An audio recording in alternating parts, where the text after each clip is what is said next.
So dementia is a memory impairment, and it's a memory impairment with at least one of the following: aphasia, apraxia, agnosia, or disturbance in the executive functioning.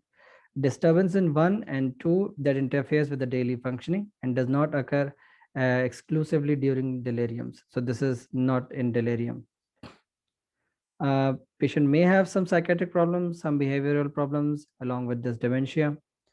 And as you see here, 6 to 8% in those or greater than that with 65 years. These are all risk factors for dementia. Types of dementia: Alzheimer's, multi-infarct. One is the Alzheimer's disease. Because of that, dementia happens. And there is another thing called multi-infarct dementia. Often the memory loss with focal motor signs. So if the patient has some focal motor signs also attached to it, it is not because of Alzheimer's. So you need to see if there is any infarct going on or not. And it obviously, it oftenly occurs, if it oftenly coexists with some problem.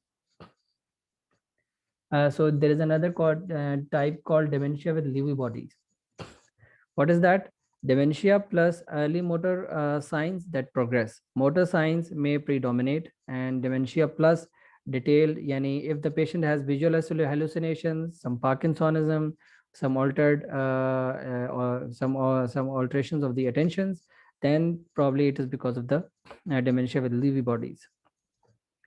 Very susceptible to side effects of neuroleptics, and unexplained falls and transient changes are very important.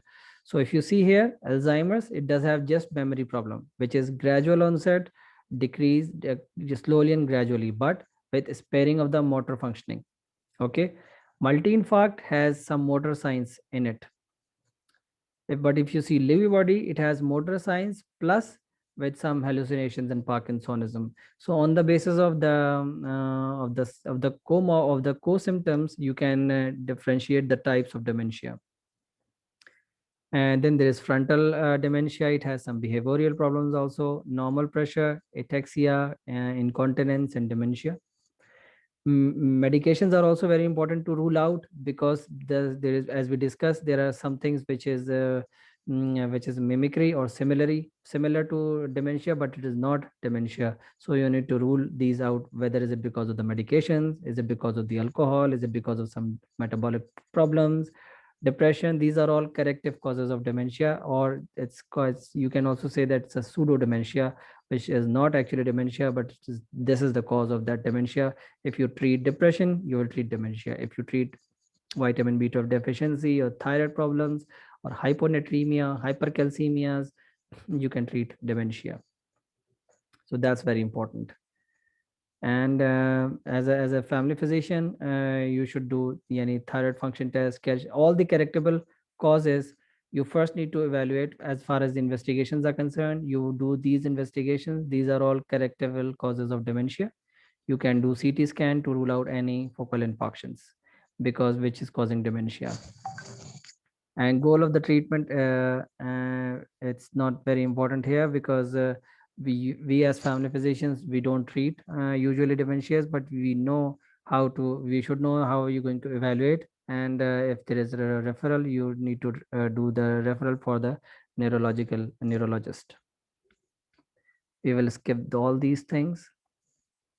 Delirium is characterized by the disturbance of consciousness and a change in cognition that develop over a short period. All right, this is what we discussed. It is a short period time. Acute onset, it can be fluctuating, and if you see factors, immobility, use of physical, so medical conditions that is associated with delirium. So you are actually, if the patient comes delirious, um, that if an elderly patient, he suddenly the attendant saying that he has some he is behaving differently. So you don't need to jump to the neurological causes. You need to find out some infections. Is there infections going on or not? If there is any cardiac problem going on or not, if there is any respiratory problem, if there is any electrolyte problem, endocrinological problem, drug side effects, Urinary retention, even that can also mimic as delirium.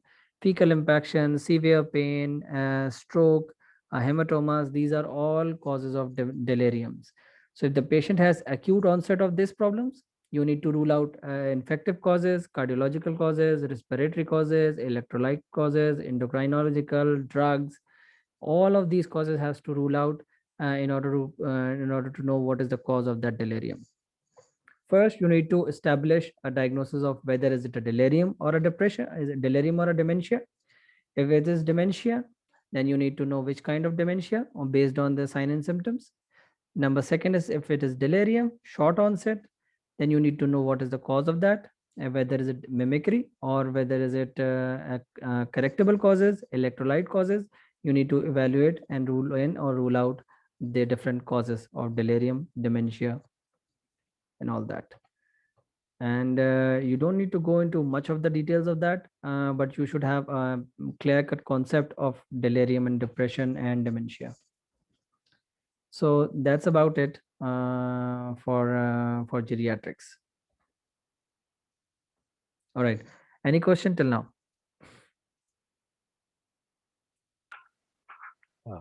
Thank you, Dick, sir.